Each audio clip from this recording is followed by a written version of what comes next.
22-19.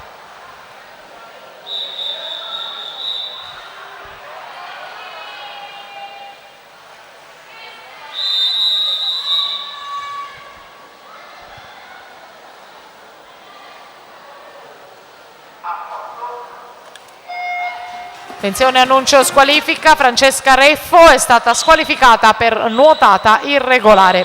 Partita la terza serie per la seconda, Francesca Denardi.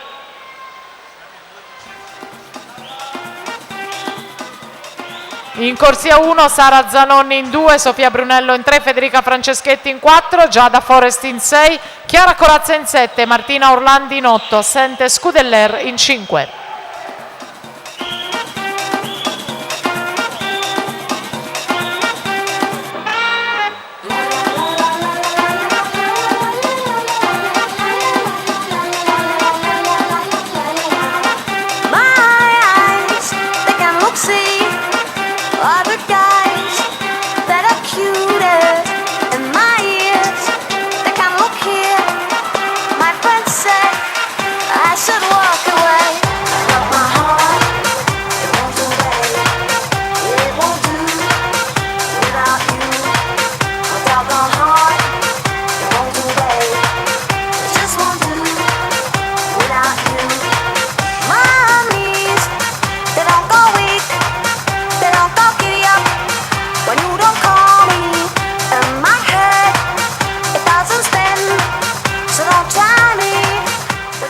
Francesca Gallina Sogeis, gran bel miglioramento per lei che vince la serie in 1:22 e 80.